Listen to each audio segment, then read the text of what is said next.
listening to the Hollywood Boulevard podcast. Hey, welcome to the Hollywood Boulevard podcast with Alfred Crane, Jonathan Moody, Paul Presenza, and Joe. Turek. Why did Joe get his last name got left off? And Joe. Sorry, Joe. I just had a blank right there. Oh man. What am I like one name like Prince or Madonna or something like that? I'm just simply Joe. And Joe, I know too many Joes. That wouldn't work. It's funny. I'm sure everybody would assume it would have been Joe Estevez, but no, we got Joe Turek. Yeah, the one and only Joe Turek, as far as we know. As far as we know, I don't know. Have you ever met any others, Joe? Actually, I have. Oh, wow. I met one, and then I got crossed up with one at work because there was another Joe Turek in where I work at. He's like in Utah or something. It was like across that. But, that is crazy. I'll type my name in the email, and it was just like, that's not me. I'm not a sales associate in so-and-so or whatever. I was like, You're Joe Turek. Yeah, exactly. Joe Turek 2. Yeah. Well, speaking of 2, there is no Excalibur 2, so we're going to talk about Excalibur. The 1980 John bringing Boorman, it back, Alfred. Thank you. The John Boorman movie that he produced, I think it was 1980. It's like one of the most amazing movies I saw when I was a kid outside of Star Wars. It just blew me away the first time I saw it. And I learned a lot of history. Even though this movie wasn't really history, air quotes, but it was a mythology. But man, they really, the time period Arthur was about 1,000 years before this one, but this one kind of made it look like 1500s. But putting that all aside and just taking it as a world-class movie, I mean, it was everything a kid could want in a movie, or an adult, me as an adult too. It's just sword, sorcery, fair maidens, men in armor, jousting, and there's feasts, and it's just a great adventure story and a great moral tale about love going sideways and kingdoms in the balance and people and personalities and trying to get. As if before Game of Thrones, it was like this is it. You had this and I just found this movie so fascinating. And I remember first time I saw it was on HBO, and they had 2 versions of it: the PG one, which ran during the day, which was, I guess, clear quote family friendly, and then the R-rated version that has Gabriel Byrne and okay, so the PG one did not have Gabriel Byrne in it. But I don't know. Back then, I had no idea who Gabriel Byrne was, but I know the sex scenes weren't in it. Yeah. Okay. But at least some of probably the Uther stuff was yeah, they had that because I remember as a kid watching him go with his helmet changing in the mist. I was like, oh, that is so freaking cool. And the armor was just fantastic in this, man. It's just great. It still has a lasting impression on me to this day. And what made me think of doing this, I watched a making of it that's on Prime. It's like $5. It's totally worth it to follow up your reviewing of it with. And they had like some of the people who are still alive and some of the cast members who had passed. But he had like Helen Mirren, Liam Neeson, Clive Swift, Gabriel Byrne, Patrick Stewart, all these actors that got their start in this movie. So I'll open it up to y'all. Yeah. And that was a 1981 movie, and I saw it in the theater when it came out, and I was blown away with it. And of course, I'm a big John Boorman fan, so anything that John Boorman does, he did Point Blank and Deliverance and The General, which is another one of my favorite movies, Hope and Glory, etc. So I was very, very excited when this movie came out, because you're right, it's around that same time where sort of fantasy movies were kind of like the big thing in the early 80s, especially after Star Wars. But the thing about this movie, and this is something that I always caution people, especially younger people who haven't seen this movie, don't quite know about it. This is not a movie that is based in reality whatsoever. And that's how John Boorman approached it. This whole thing is all about what's called the Matter of Britain, which are sort of like the very esoteric kind of scholarly pursuit of literature in the Middle Ages. You have the what's called the 3 great matter cycle, the matter of Rome, the matter of France, which is all about Charlemagne, and then the matter of Britain, which is all about the Arthurian cycles, because you can't really ground it in reality, because the stories have come from so many different authors. Some of them are anonymous. We don't know where they come from. And it's really honestly supposed to be set in the like late 5th and early 6th centuries. But because most of the authors who wrote about it were in the Middle Ages, it tends to be set in the Middle Ages, which is why you have all that armor, that later medieval armor and weapons and all that, even though that had nothing to do with what would have been the original Arthur. And you're right, you're bringing in all this other stuff. There's a lot of religious allegory in there. And the reason it becomes such a big thing to the English people and why those stories were recycled and told over many, many different times through many different writers is the fact that it's also bound up in sort of like a national heritage, because it's all about Arthur being sort of like the metaphor for Britain itself, and how he's like the once and future king, just like the book, The Once and Future King, and that he represented this once great period of English history, and that it will one day come again if a worthy person comes up out of the mists and manages to take Excalibur out, et cetera, et cetera, et cetera. So, he's kind of a Christ-like figure in that, and that he, will come back at some point to save the British people. So there's this whole big thing going on in there.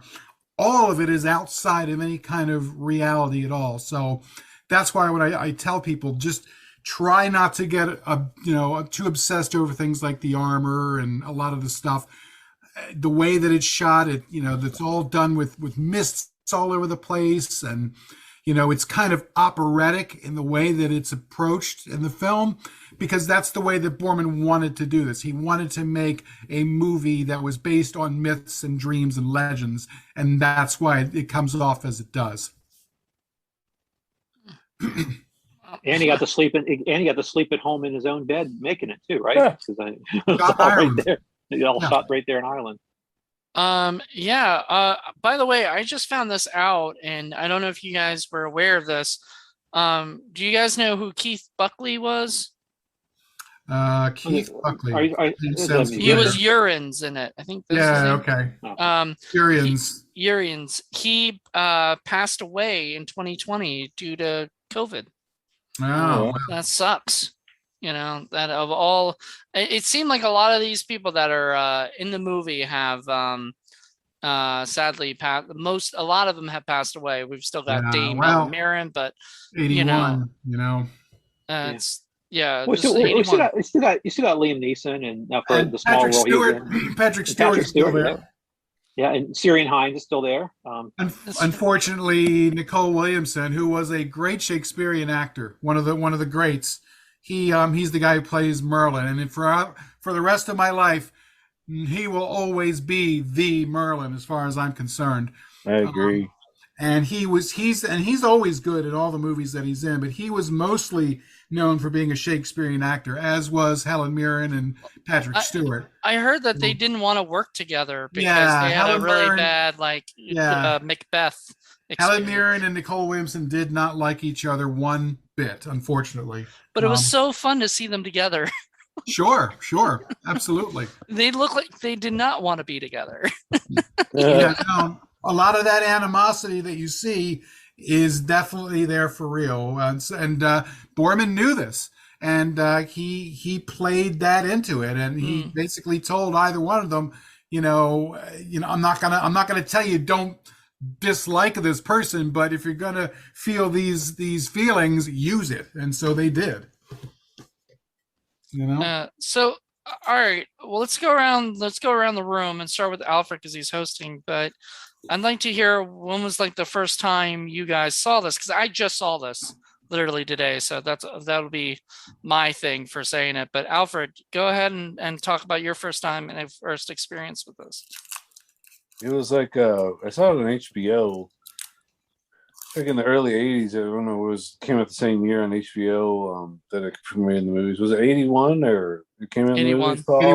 81. So it might have been '81 or '82.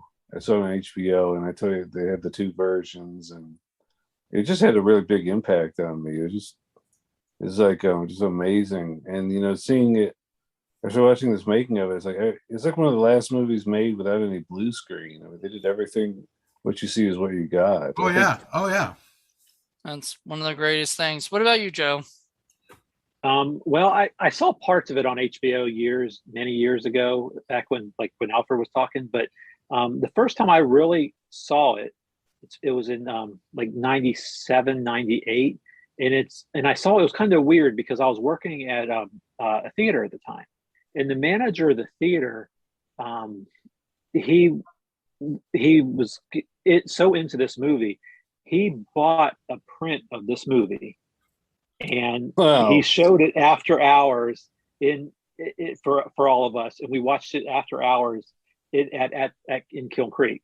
So we got to see a print of the movie on a big screen, and that's now the print was pretty beat up, but nevertheless, seeing it on the big screen was pretty remarkable to see that. But he's like, yeah, I got this movie and all, and I have to put it together and all this stuff. He said he got it it was really cheap actually. He bought it because that's back when they were actually had prints of the movies versus it being digitalized and all that stuff. So my first time was really watching it in its entirety was then, and since then I hadn't seen it again until last night.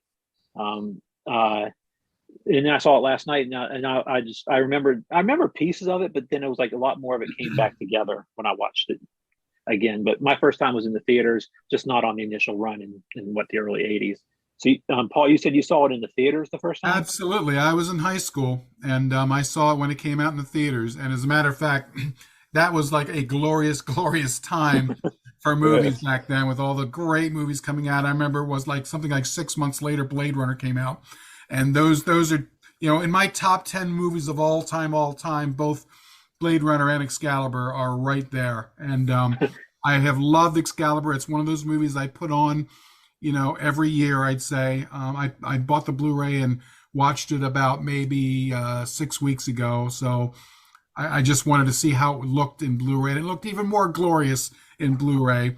And it was just a fantastic time. And not only just the stories and the acting and the action and everything. The other thing that just the way that it was shot is amazing. It's absolutely one of the most beautiful movies you're ever going to see.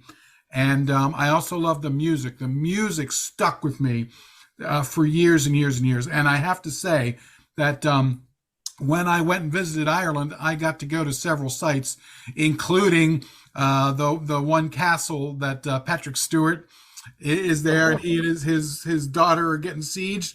I got to go to that castle, so that was really cool. I was looking up and seeing when it came out in the theaters and what was big around that. To your point, Paul, and it wasn't number one its opening week. Friday the 13th Part 2 was. So that came out right around there. And Star Wars was reissued, and then Empire Strikes Back was reissued, but about that time, those were number ones around there. Other movies was a Cheech and Chong movie. Raiders of the Lost Ark was then. Superman 2 was then. Wow. Tarzan the Ape Man, and then there's one of the Omen movies, and it goes sort of downhill from there. But I mean, the original Arthur, and then some comedies. I think it went downhill with Cheech and Chong. Yeah. Well, this one was more like an option for more adult entertainment. Yeah. But Halloween 2 was in there, and then Time Bandits. Those were some of the big Time Bandits, another great movie from that period. Well, we've talked about this before on Film Freaks, because we also do Film Freaks, which is very similar to this in a way, except and I think Paul was hoping to do this on Film Freaks, which I think you still will do it on Film Freaks at some point, because it's a different platform, or whatever.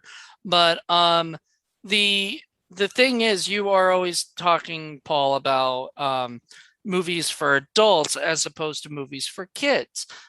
Star Wars is movies for kids, teenagers, whatever. Like anything Marvel is teenager or whatever. Adults can watch it, or whatever. And adults generally watch them with their kids a lot of times, But this movie is not meant for kids, No, this is not a quick popcorn movie. This is more a thinking person's movie, someone who appreciates history, appreciates, legends, and appreciates, all the other sort of esoteric things and art and all that. It's not really meant to appeal to a wide audience. You know what I mean? It's meant to stand on its own, and it has, and it does. You know, since 1981 to now, and 50 years from now, people are still going to look back at this and say, "What an amazing achievement that Excalibur was," for all the reasons we've discussed. And it's been difficult because Hollywood has tried to come back and do other Arthurian types of films with different other actors, but more in sort of the traditional Hollywood way. None of them are nearly as good as this film because they're not invested in the whole matter of Britain or the idea of mythology and legends and all that John Boorman was. I'm very thankful that he took all that stuff seriously and did not approach it as sort of a popcorn film and just kind of whatever. He utilized all of that sort of amorphous ambiguousness to his advantage, and that whole thing permeates the film so that you never really feel like you're sitting in one distinct point in history. You're kind of like all points of history all merging together. It's pretty amazing. You don't see very many movies made like this, and it takes quite a chance. So what I read through like trivia on IMDb and whatnot, and then also I heard there's commentary on that DVD. So it's amazing that the commentary is there with John Boorman talking, the whole time. And one of the things I heard through the IMDb is that he had been trying to make this for years under like the title Merlin. And then he wanted a Merlin story. So, story. Then like he just couldn't get the funding for it. And United Artists was the original people he went to.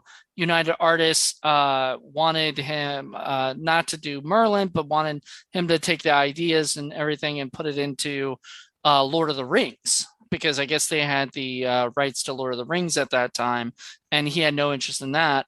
But a lot of what I guess the Lord of the Rings sets and things, like the things that they would have probably done for that is the backdrop for this movie. And I think that's pretty cool, actually, because it almost felt very Lord of the Rings, Game of Thrones, like all those movies that came later seemed very inspired by this movie.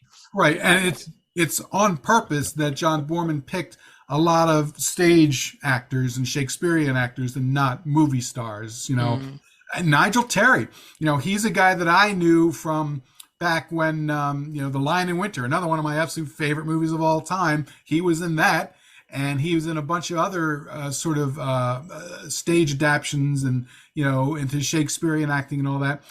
He was 35 years old at the time, and not only does he play the regular Arthur and even the older Arthur, he plays him as a teenager, and he gets away with it. That's amazing. He looks so young. I know, they made him look so young, and then they made him look so old. And it worked. It totally worked. And I think that you talked a little bit about the Shakespearean aspects of it, and I think that was some of the way that they delivered the lines. It seemed almost like it was Shakespearean, or it was a play, or on the stage and stuff like that. Especially Nicole Williamson. Especially Nicole Williamson. The way he delivered his lines, and some of his lines will stick with me the rest of my life, just the way he did it. And it's great because he also was able to inject humor into that character that you generally don't see. You know what I mean? You could tell when he was being serious, but you could also tell when he was, having a little bit of fun and kind of poking, some fun in his own character, which was really, really cool. So it is just a massive, massive performance by everyone, but especially Nicole Williamson. If you're lucky and you get to see things like some Shakespeare theater, PBS, you usually put out like all the great Shakespearean plays. And if you get to see the ones from the 60s, a lot of times you're going to see some of the great Shakespearean actors of all time, including Nicole Williamson playing there. But otherwise, this is one of the few films, mass-produced films that he was involved with. Another one that he was in that I loved is called, the one with Sean Connery where they're doing, he's doing Robin Hood. Yeah. It wasn't the Robin Hood and Marion, was it? No. It was Oh, I know my brain doesn't work. It was kind of a trick title. It was like The Maiden or something. Oh, Robin and Marion. That was That's it. what I'm saying. I thought that's Robin what it and was. Marion. Yeah. Yeah, he played That's a Richard Little Lester John. movie. Yeah, he played Little John. I just had to look it up. I was like, okay. Yeah, that was another great film. Was Michael Terry's voice dubbed? Sorry? Did they dub Michael Terry's voice in the movie, or was that his real? No, that's his voice. Okay. Like, even as a kid and as an adult, like, because I think his accent's a little thicker when he's younger. Okay. Okay. So one of my, let's go around. Let's say what our favorite scenes are exactly. I know there's probably multiple favorite scenes, but like, I want to say that like, my favorite scene is honestly the pulling the sword out of the stone, because like growing up as a kid, I loved the movie The Sword in the Stone, the Disney thing. So I'd always been, fascinated by that story, and they did it so well, where this kid is just looking for his You must put it back. yeah, so he just wanted his brother to have his sword. He lost it. Like somebody stole it, so he went looking for it, and then he was like, you know what? Maybe I could do this. And he does it, like, no problem. And they're like, wait a minute, put that back. He puts it back, and nobody else can pull it up. And then they're like, let the boy give it a try. And nobody at that point will let him will let him be king. They don't want to be king. To like, he's not even a knight. Like, how can he rule us, or whatever? And just such a great scenes, like couple scenes. Alfred, what's your favorite scene? I love the final battle. Everything about it, the build-up of the music, the Carl Orff, Carmina Burana, and the whole thing going into the fog, and the guards sitting there. You get the music go, and then it goes to the guards, and there's nothing, and then it kind of switches back. It's just so, and it builds up, and then there's like wham, there's a huge fight, and amidst the whole thing, Arthur and his air quote son get into that fight. Mordred. And it's just amazing. It's just that thing. It gives me goosebumps now thinking about it, and leading all the way up to the end. And I have to say, it's connected to it, but that whole scene at the end where Arthur goes off into the sunset, it's just like fuck. Yeah. I mean, I'm just getting all goosebumps thinking about it now. It's just so epic. Yeah. What about you, Joe? I think you hit on a couple of them already, but when they had that, I can't remember the score. That famous the song that Alfred just referenced. Was that for that song? Carmina Burana. Was that for that movie, or was that like something else? No, it's a classic. It's a classical piece, I thought. It is. It is. Yeah. So they did that twice. So I like that during both of the battle sequences, as well as I really liked when was it Percival ran across Mordred and had the little giggle thing that was going on in the periphery and stuff like that. I was like, what the hell's going on here? And then they obviously were searching for it too. Yeah, and I really liked just basically everything all the scenes that Helen Mirren was in, all the Morgana scenes. I mean, I just really liked her the way that it just that she was, and then obviously the flip at the end when it's no longer her when she gets aged.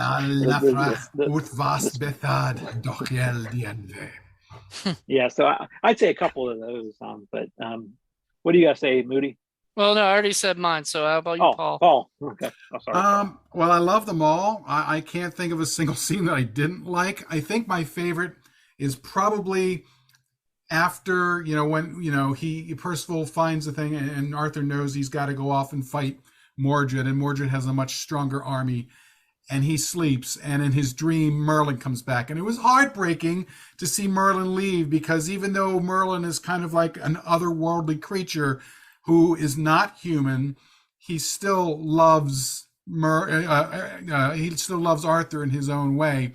And he comes to him in his dream, and he's trying to give him courage, and Arthur asks, are you a dream? And he goes, a dream to some, a nightmare to others. And it's just like really great dramatic moment. Then he vanishes, And then he goes around, and then everybody finds out that Merlin's come to all their dreams and has given them all courage. And, it's this wonderful, wonderful thing. Like, Merlin might be dead, but he's still able to affect what's happening in the world because he's Merlin and he's awesome. It was wonderful, wonderful moment. I definitely agree. I think, all that stuff. What was his name? Mordred? The son, the kid, the son. Well, mother, let us embrace at last. The son, yes. And they both. Oh my god. That was such a great. Out of him. Oh my god. What is it? Because basically that kid's a kid of like incest, in a way, even though it's not really, because like it's a mother from it's a kid, like she's a sister, or what is it, a sister from another mister, I guess, or whatever, That's John Boorman's son, by the way. Which at first, I swear to God, as the little kid, before he grew up and became the adult or whatever, but when he was the little kid, I swear to God, I thought he was a girl at first. Like he had a girl voice. I did too. That giggle and stuff. Yeah. And the mask and everything. That's his daughter who plays Igraine, who does all the dancing. And, Uther breaks the treaty in order to have sex with, and he changes into... Which I think is a little weird, like that to me was weird that John would watch his own daughter naked in a movie. I don't know. I mean, I like... Artistic reasons, man. I mean, was she the best that he could find? Like, for that role? I don't know. She was great in it. She was great in it, but I mean... It's just, to me, it's a little weird. I like, if I had a daughter, like a real daughter, I would not ask her to be naked in my movie. You thought that was weird as opposed to the guy having sex with her with his armor still on? That's the thing that got me in that whole thing, was just like, you're like, why didn't he even take the armor off? Holy shit. You were just like, this is fantasy. It's okay. I don't know. I don't know. I was just like, no, I was really weirded out that it was like, when I found out, because I looked it up and I was like, wait, the daughter is the girl he's fucking, like, I was just like, this is just weird to me. And it looks like Joe was going to say something. Isn't there 3 of his relatives in the movie? There's also a third one when they first go to Excalibur where you're seeing some naked children dancing in a circle, and he's got another one in there, I believe. Running around naked in there too? Yeah. Oh, well, it's supposed to be, back before everybody was a pedophile. It was supposed to be the idea that Camelot was this perfect place, and innocent, and Eden-like place where you could do that because there was no shame and there was no evil there. So, well, I think what you kind of started to touch on too is something that it's kind of an interesting for this episode to talk about, and I think something that you when we first suggested that this movie was going to come on, Paul, your thing was, that's not Hollywood, and it makes me wonder and just think, and I'm glad that we brought this one into our discussion with Hollywood Boulevard, because I know Hollywood Boulevard is mainly Hollywoodish type of movies, and this is definitely not that. But definitely not. It brings into question. It's like it helps introduce people into great movies can be made outside the Hollywood system and outside the Hollywood structure. This movie is not follow a conventional Hollywood like flow of a film. At times, I was sitting there watching it with the guys, and I was like, okay, who's this guy? Who's this guy? Stuff like that, because it's not spoon fed to you. And in a lot of Hollywood stuff, it is that way. So I think that this is an interesting turn to discuss in this context, in this forum. And Paul, I'd like to hear your thoughts. I know you talk about of us four, you have a distaste, I know, for more of the Hollywood system, more so. But it was produced by 20th Century Fox. It wasn't just distributed by them. They actually produced it, I believe. Was it 20th Century? I thought it was like Orion or something. But Orion put it out as well. And I think if I look at the back of my thing, it says 20th Century Fox. So, okay. And Orion was it was Hollywood. From what I understand, Warner Brothers. I'm sorry. Warner He Brothers. brought it originally to the United Artists, and they said that it was going to be too costly, and he had to shop it around a lot of different places before he finally managed to get funding. And he got funding from a number of different sources. Never mind. What are you doing? I was trying to show the Warner Brothers sign, which is right here, but it doesn't. Oh, yeah. And remember, too, just because an American group, distributed it, they probably distributed it later, because this would have been considered a foreign film because it was shot in Ireland. It was made by English cast and English crew and English people.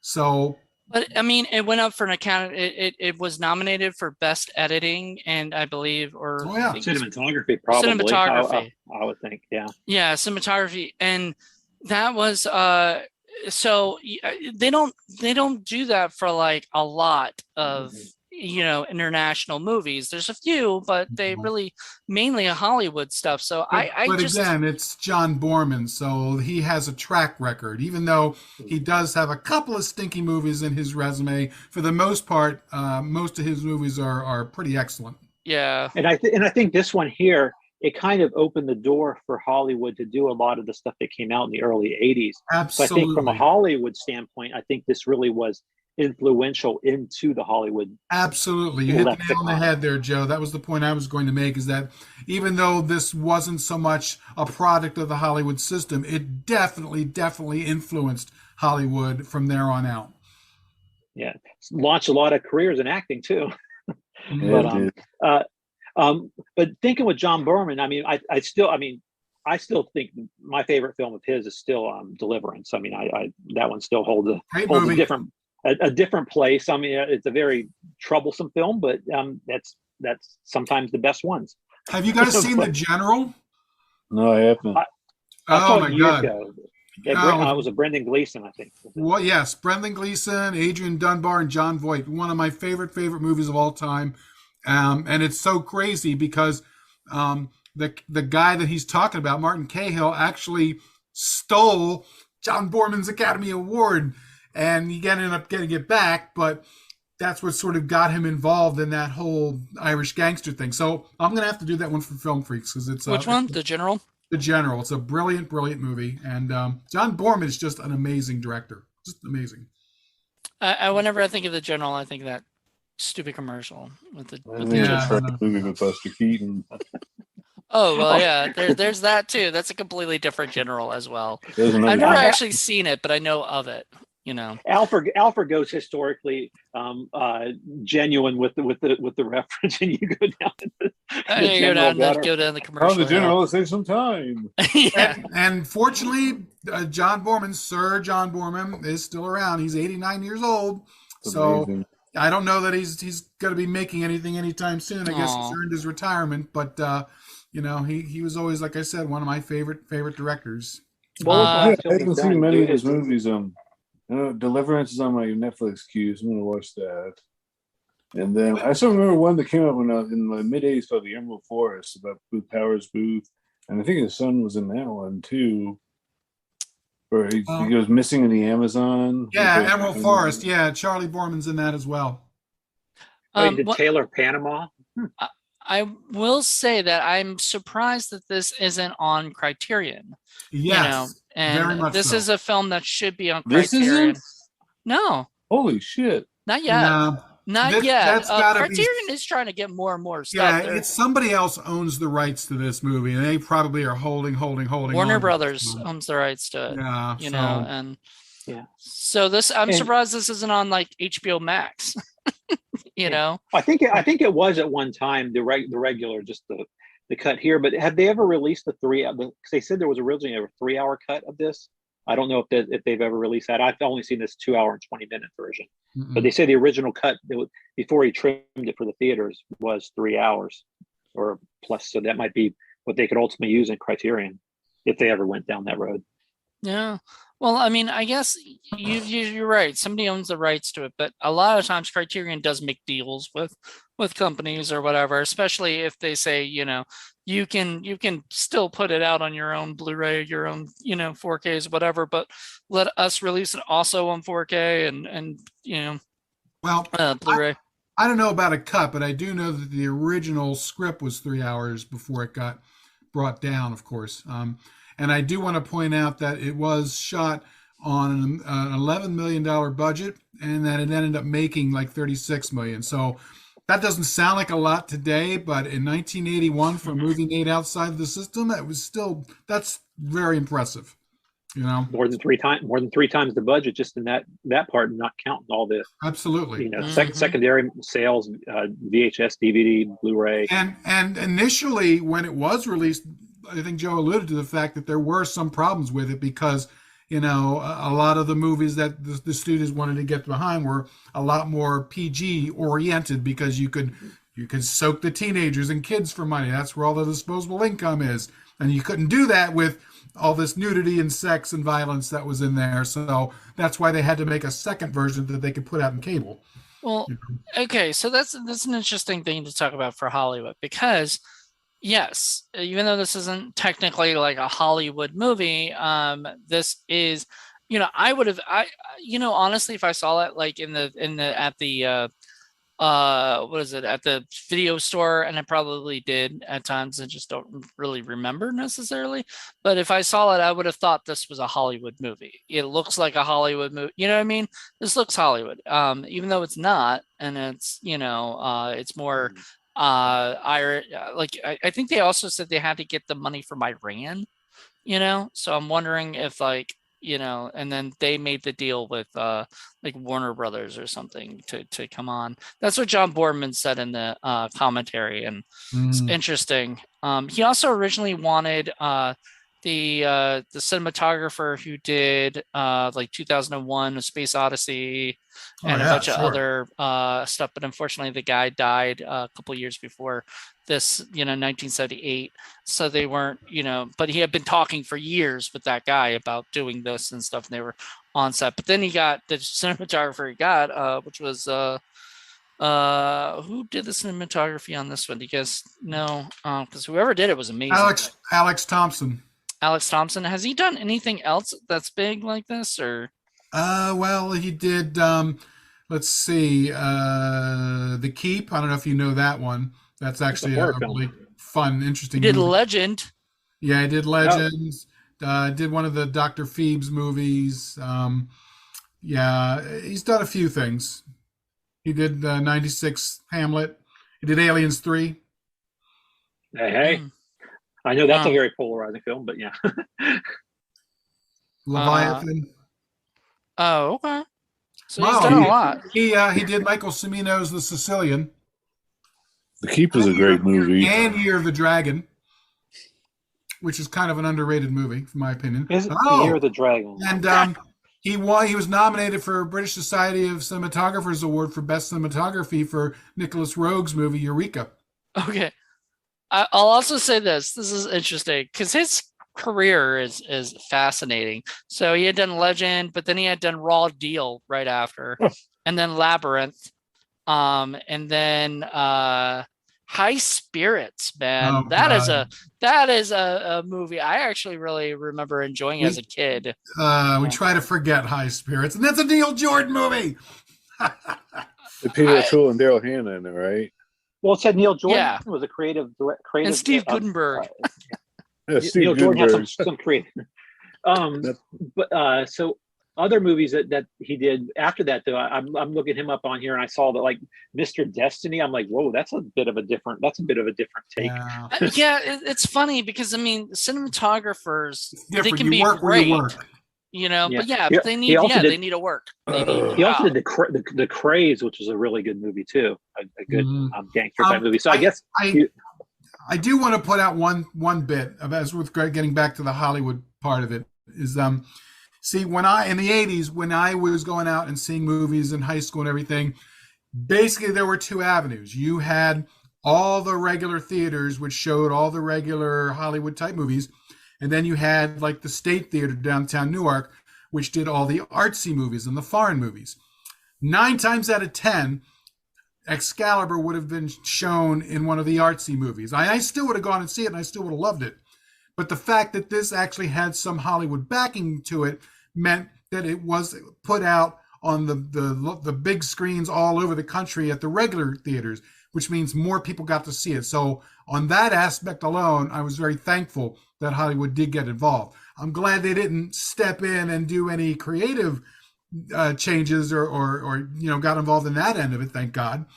But the fact that they at least were able to recognize the fact that it was an excellent film and put some money behind it in order to distribute it, I mean, that's great. And so that made it go out to all the big theaters and everybody got a chance to see it. And I'm telling you, man, seeing it in the big theater is so much different, and it enhances your experience so much. And I wish everybody had the chance to have seen that at the time. It'd be nice if they could, like, because you said, Joe, you got to see it on the big screen, and everything. That's amazing.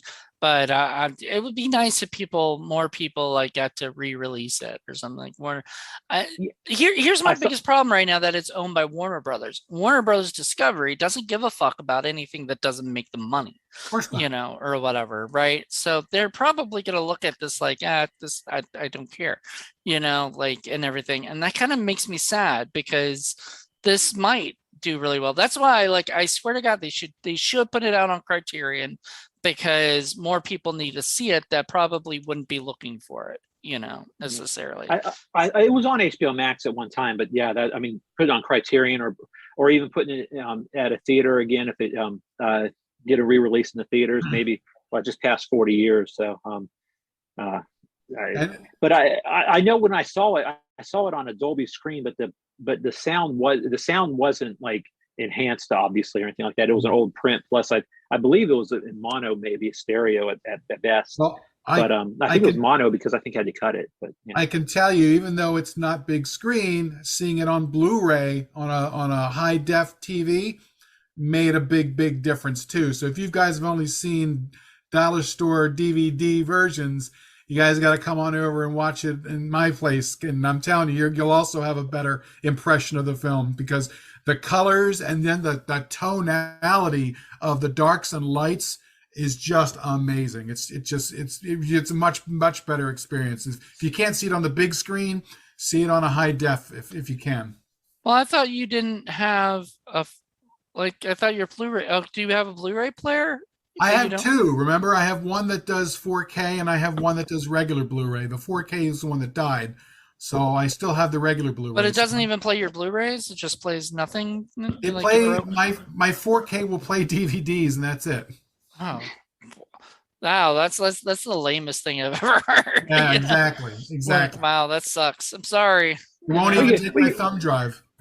Well, I guess you're getting the best possible play of the DVD, maybe on the 4K, but DVD. Between that and the TV, so it will upscale to the best highest quality it'll do, which is nice. But like I said, seeing it on Blu-ray on a Blu-ray disc, much better, and the sound is great.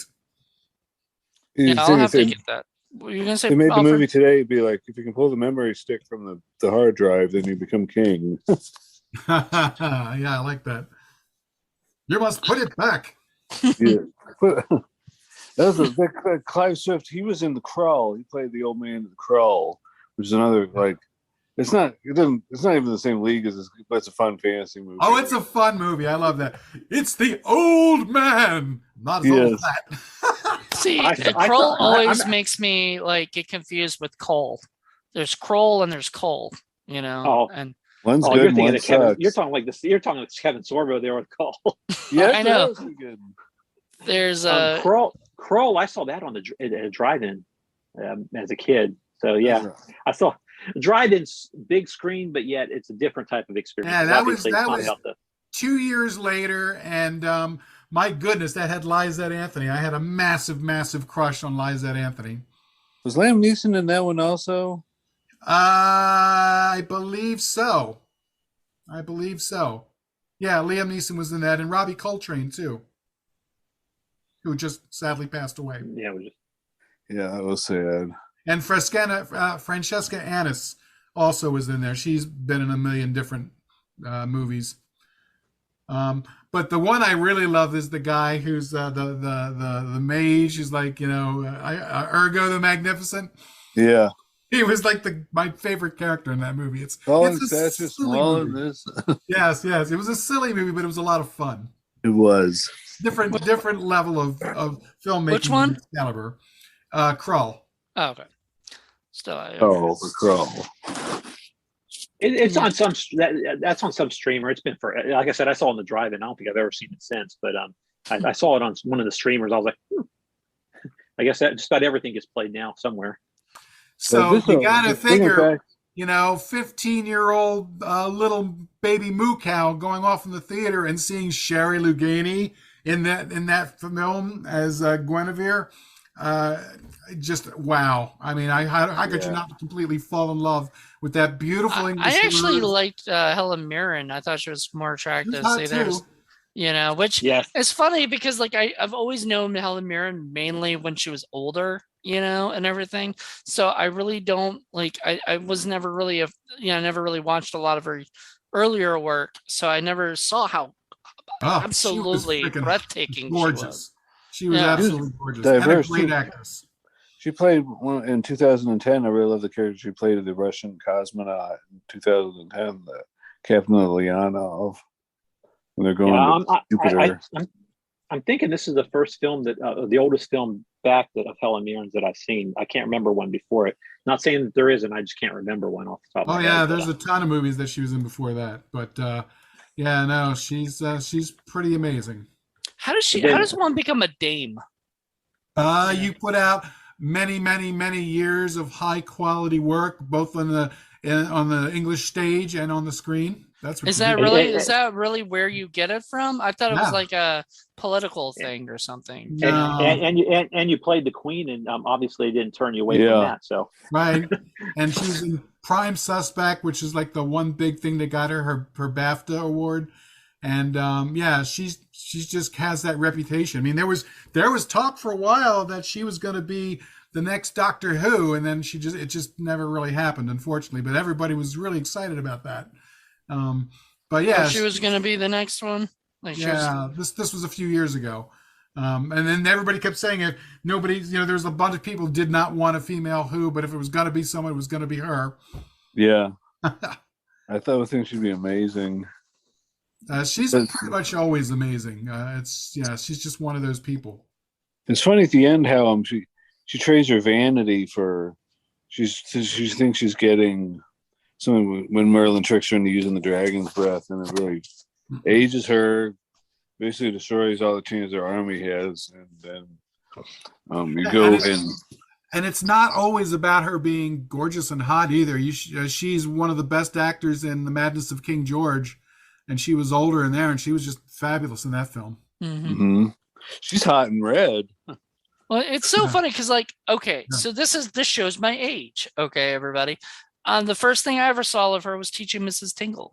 Which was so funny because, and I just rewatched it. We just re-reviewed it for Horror Film Lovers for Mainstream Monday, and It isn't terrible of a movie. It just isn't, the greatest movie or whatever.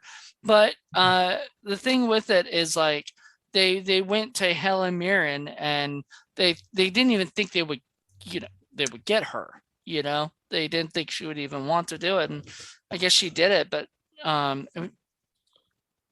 it was just Well, I have a movie called Age of Consent, which is Helen Mirren's second film. It was 1969 with James Mason, and she's 18 or 19 years old or something like that, and she plays a model, and she's in a bikini, or she's nude sometimes, and I'm telling you, man, she just absolutely melts the fucking projector. She's just amazingly gorgeous. So you got to go see her in some of her early works. She's just pretty amazing. Ooh, and that's available on a streamer too. Who? What? Oh yeah, okay, that's cool. Which one? It's on Age of Consent. Age of Consent. Right. Yep. 1969. It's on Tubi. Okay. Nice. She's been, it's nice to see Tubi actually having quality stuff as well as the not so quality stuff in there. But Speaking of which, she's also in Caligula. So if you don't mind seeing some sketchy porn sites someplace, you can see her work in that too.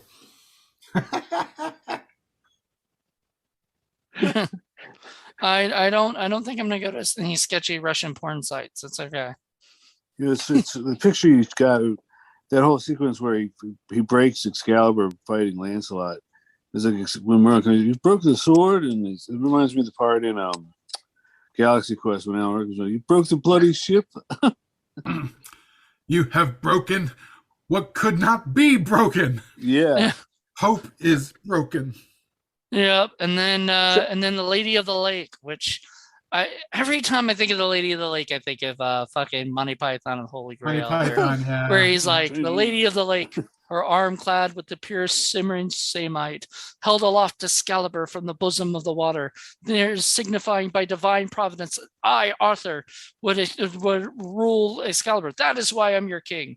It's like strange women lying in ponds distributing swords is no basis for a system of government, like. Right.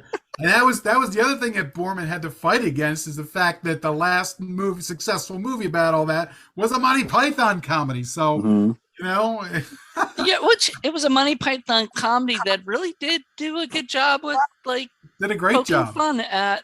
We'll definitely do that at some point on Film Friends, because I absolutely adore that movie. It's like one of my favorites. So, but we just haven't gotten there yet. When I was in college, in my English class, it was Victorian literature, and we were reading parts of L'Amour d'Auteur, and so my project was I took the scene in the book, the scene in the movie, and another example of this in Arthurian culture, and combined and did analysis of the three things. It was similar, what was different, but it just was neat to show, because we had to show. I showed the clip of the movie and I read the readings from the book, and then I can't remember what my third source was, but it was just fascinating to just be able to apply that. Oh yeah, especially because so many different things come from so many different authors. So you go back and you read some of the earlier renditions of Arthur, things like Percival's not in there, and Sir Kay's not in there, and this is the one that sort of pulls from all the different sources. But you go back and you look, you've got Chrétien de Troyes. He's probably the most famous French writer who made it more famous than anybody else. But also Geoffrey of Monmouth and the history of British kings, and Thomas Malory, La Morte d'Arthur, and all these other great Nennius, and probably the earliest in the 9th century, the history of Britain. All these great sources of pulling all these different parts of the folklore together, and how someone like Boorman's able to take all these different sources and bits from all of them and weave them into something that had not been done before is pretty outstanding. You generally not going to see that.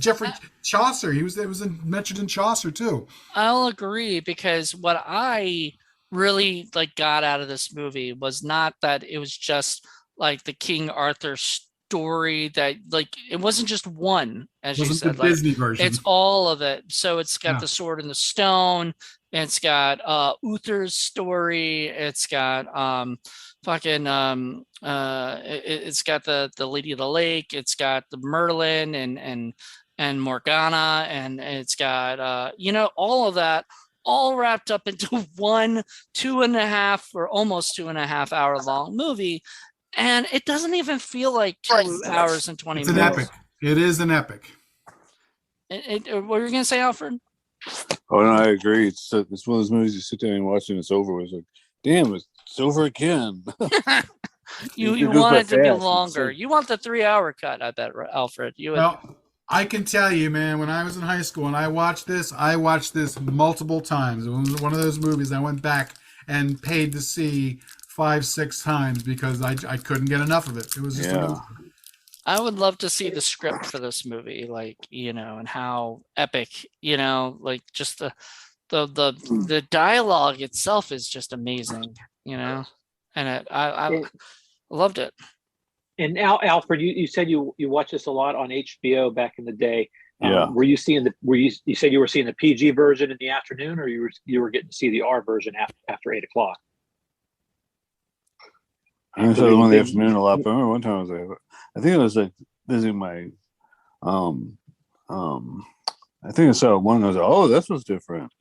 Because that's what HBO did back when it first launched. At first, it wasn't even on during the afternoon; it was only in the evening. The show TV, they only ran the channel in the evening, but then they only would play R-rated stuff after 8 o'clock at night. So, well, when I was a kid, they had Disney on the first 4 hours of HBO. They had the World of Disney, and they would play those Disney stuff before Disney Channel, and then they had regular kind of PG type programming, and then, like I said, around 8 o'clock, it went to the dark side. Not Skinemax dark side, but just R-rated dark side. Yeah. I just remembered another scene that I love that's quite important in the film too. It's right after Arthur's king, and it's right after he manages to get Urians and the others to swear, and now he has the force, and they're starting to go around and unite the lands together, and they're fighting all these different people. You don't see them fighting it, but they're up on the hill, and they're all meeting and saying, "Oh, the West is with us, and we sent the insiders back into the sea," and they're all cheering and everything. And Merlin all of a sudden flashes his cane, and he's like, this is all great, and you have to remember all this. So that years later on, you can tell your kids that I was there with King Arthur when all this happened. And then he says, very importantly, he says, because it is the doom of man that they forget, which is one of the truest things you're ever going to hear in your life. But it's true because that's what happens in this movie. Arthur forgets who he is, and he forgets the whole pact, and that the idea that, he and the land are one. If the one suffers, the other suffers. And he's tied in with Excalibur, and that's where that whole, thing has to come back, where he has to find himself again, and he can only do that with his own destruction, unfortunately. And finding the Grail to try to bring those two. Right. I love the whole Grail sequence with was it Percival? Mm-hmm. That was I just love that. That is an aside thing. It's just amazing. It's just, the unsung he hero. misses the Grail, and then he gets it the second time. Yeah, he's like the unsung hero of the cycle. Because without him, there'd be no Grail. No. It's so funny because I do know my a lot of it from Monty Python's Holy Grail and everything, and I watched this movie, and I kept thinking there was going to be a bridge that he couldn't cross, or whatever. You have with Lancelot. Yeah. Oh, that's right. Holy shit, I didn't even think about that one. So okay, yeah, and the Lancelot stuff was amazing. Oh yeah. He and then their fight scene, and then later just the love affair between him and Guinevere, all that stuff. It is the old wound, my king. It is never healed. Yeah. So there's so much stuff in here. Wow, it's and when Lancelot comes back, it's like Lancelot has returned. I mean, they get renewed vigor for their fighting. And it's great because he doesn't look like the old handsome, Lancelot. Looks like a wild man with his beard and the long hair. I didn't recognize him. Yeah, it was great. I absolutely didn't. I was like, wait, what? That's not Lancelot. And it was, Well, when you hear his voice, you can definitely tell. But, they just did a great job. I loved every single character, loved every single frame of the movie. You know what I mean? It was really well done and shot. You could tell they actually really cared about the movie. Could they make a movie like that today? No. Well, I don't think so either. No, they'd want to make it all special effects, and it would look crappy. Well, no, yeah, that's one thing they'd probably do. Second, they'd shoot on digital and not film. And I think that the beauty of this film is that it was shot on film because just the as you were saying before, Alfred, the shot of the at the end with the sunset and everything. I mean, just beautiful. The three Norns, that's scene.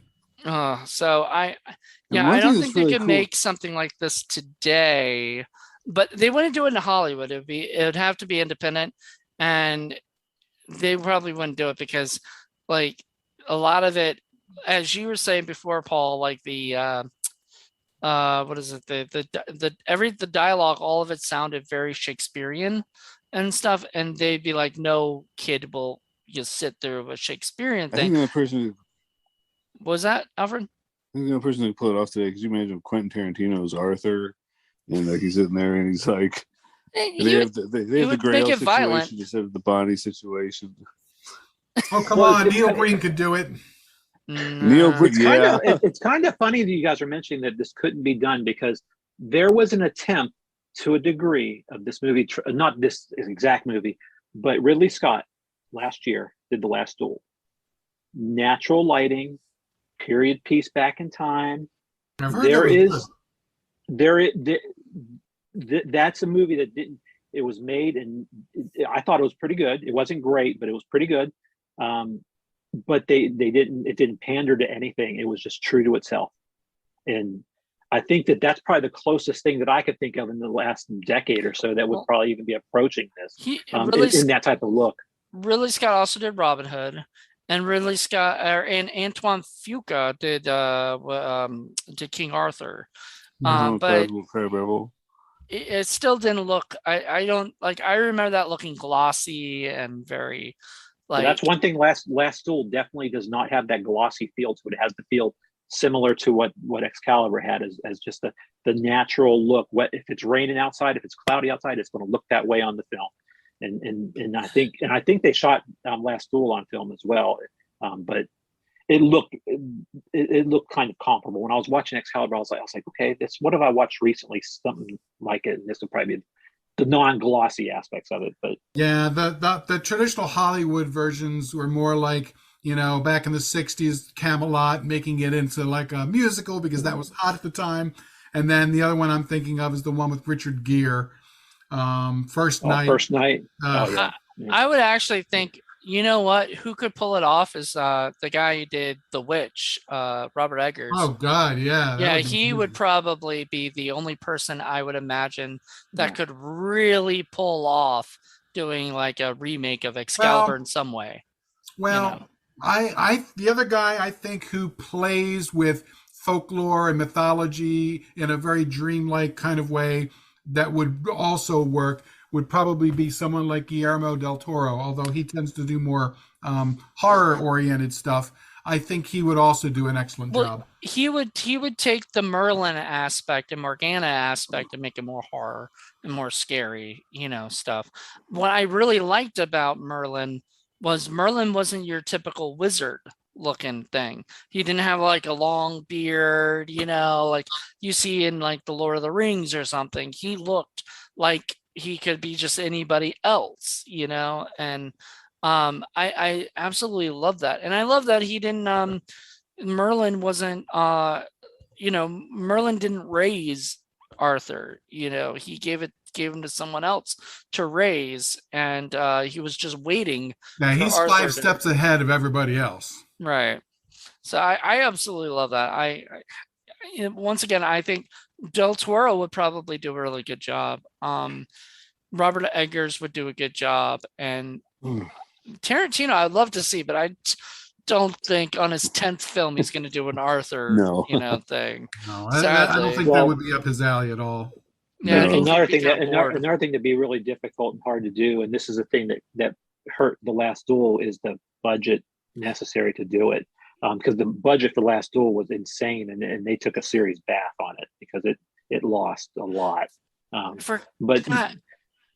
Didn't Charlie Hunnam play King Arthur in a Guy Ritchie version of King Arthur, The Legend of the Sword or something? And I thought it would work because they cut Merlin out of it. And they cut Merlin out of it? What the fuck, man? Guy Ritchie is I know what is it? I know Asylum's done Merlin stories and whatnot and stuff, and they're fun at least, you're not really seeing an Asylum movie for anything but it being an Asylum movie, whatever. But I would, I remember I was kind of bored by Guy Ritchie's, Legend of the Sword or whatever version. It's just, I don't know. I just think you got to have a certain level of actor in order to really pull this off as well. I mean, that's one of the I reasons. love Charlie Hunnam though. I think he's a great actor. I One of just the don't reasons think I didn't he's... go near Last Duel, because I just don't see Matt Damon as Sir anything, or Adam Driver or Ben Affleck. Come on. No, they they're okay in their thing, but in British high literature, no. Not gonna. Yeah, that's true. Trust They should me, get British actors, but to that play. that movie is that movie's got a pretty good following by quality people who look for quality. Surprisingly good. It was very surprisingly good, and I was taken back by it. And it was kind of long too. It was like 2.5 hours, but as it goes. But yeah, surprisingly good.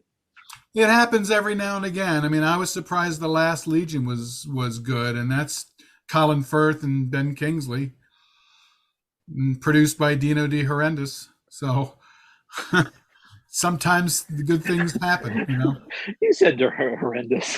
Yeah, that was his nickname for a long time after King Kong. Wow. Peter Jackson? No, Dino De Laurentiis. Oh, he did the King Kong thing. Okay. Yeah, 76. Yeah, he did. Bridges and the one with Jeff Bridges and Jessica Lange. Yeah, and then the Hercules with Lou Ferrigno, all those awful movies, which we're going to do on Indie Film Cafe. We're going to do the first one because it's so bad. Oof. That's Tonka Toy Hercules. It's so funny. Well, I think we're wrapping it up here, but Alfred, any last thoughts?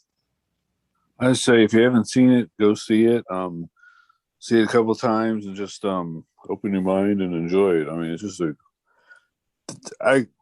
it's just such a fantastic movie. Sometimes words can't even describe it, but I think it just something held my attention when I was a kid, and it held my attention now.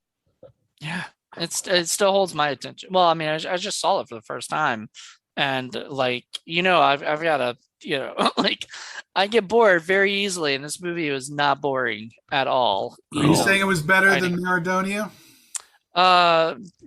Yeah, but it's the same amount of length or whatever, Yeah. like that movie was about 2.5 hours long too, or so, and it was a lot better. This movie is a lot better. Yes, this movie's a lot better than most movies. So that's not fair to say. You'd have to pick a really good movie from Indie Film Cafe and compare it to it. What about you, Joe? Last thoughts? I'd say it was really, really good. I'm not quite at the place that Alfred and Paul are with it as being like this supremely great film, but I really, really like it. So it's but no reason not to watch it. I mean, if you're into wanting to try something a little different that's going to take you to a different place, this is definitely worth the time. Definitely.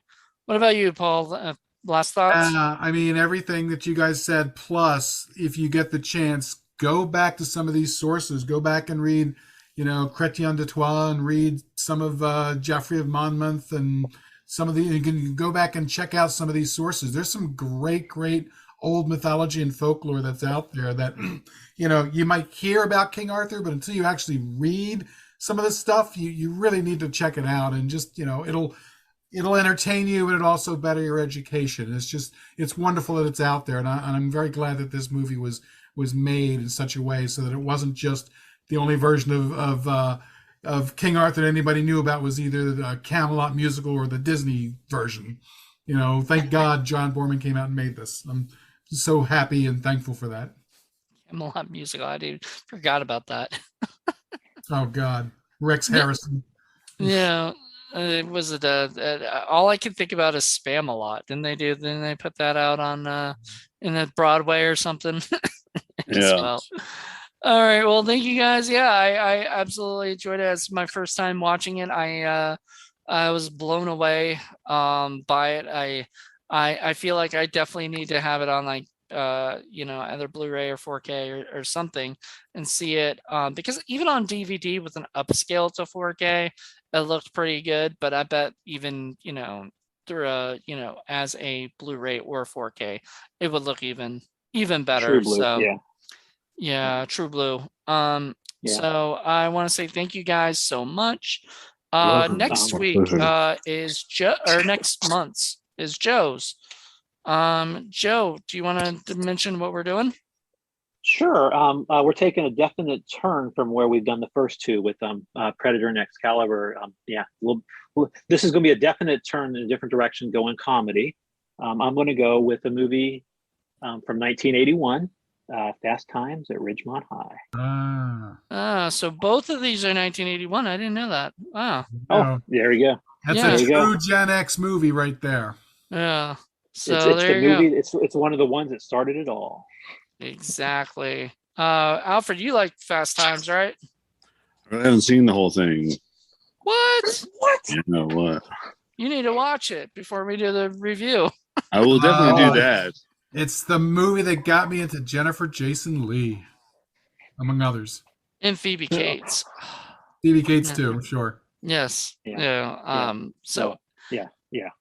anyway, everybody, that's awesome. By the way, Fast Times at Ridgemont High is on Criterion. Interestingly enough, I did not know that. Excalibur Really? should be on it too. Yeah. Spicoli made it to Criterion. How about that?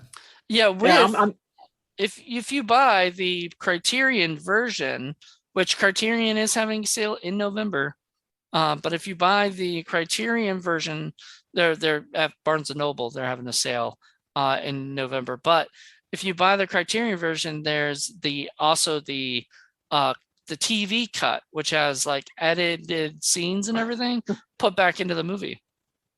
I'm wondering. Then I'd like to look it up, because if it does it have the original music? Because they had to cut a lot of the music because of rights rules at the time too. We'll get into all that, but I'm happy to look into that. Look into that Criterion version, because you can get it for $20 at Criterion at Barnes and Noble next month. Whatever happened to Judge Reinhold? He was the man back in the 80s, and all of a sudden, gone. He's filming Beverly Hills Cop 4 right now. He was in God. Boltneck, the movie reviewed for Indie Film Cafe, with That- Shelley Duvall as his wife. Oh, God, that tells you how far he fell. Whoa. Shelley Whoa. Duvall and Richard Mole is in that movie, and Bull from Ryan Lifeboat. Reynolds. I mean, it had a weird cast of people, but I loved it. Which one was this? It's called Boltneck, but if you look it on Tubi, it's called Teen Monster, because I have no idea why they changed that title. I guess they didn't think people would understand. Boltneck is, obviously a Frankenstein, thing, but whatever. It's a fun little Frankenstein, Matthew Lawrence, Christine Leakin, Ryan Reynolds movie. It's fun. I liked it, but and so did the other people that reviewed it with me, so it's cute. But yeah, anyway, this movie, Excalibur, was awesome. Thank you guys so much. And thank you, Alfred, for choosing this film for our 80s season, I guess we're going to call it. My pleasure. It was really great to talk about this movie with Paul, you, and Joe. Yeah. Yay. I'm happy we got to have Paul on, because I know Paul's a huge fan and was able to give us some information that we weren't probably going to be able to bring up otherwise. Yeah, without I'm it. really enjoyed your sharing, Paul. It was Oh, yeah, great. yeah. Well, my first crack at grad school was literature, and it was medieval and, Elizabethan era literature. So This is right up my alley. Right There on. you go. All right. Well, thank you guys so much, and join us next month for Fast Times at Ridgemont High, and that'll end the year. Well, I mean, not the season, but the end of the year. So it's crazy. Be December. Woof. Thanks for having me on, guys. Yes, you're very welcome. Thanks for being on. And In the everybody, immortal word- were you saying, in the Alfred? immortal- in the immortal words of Murph and the Magic Tones, until next time, don't you go changing. There you go. There you go. On that note, All right. Bye, everybody. Bye.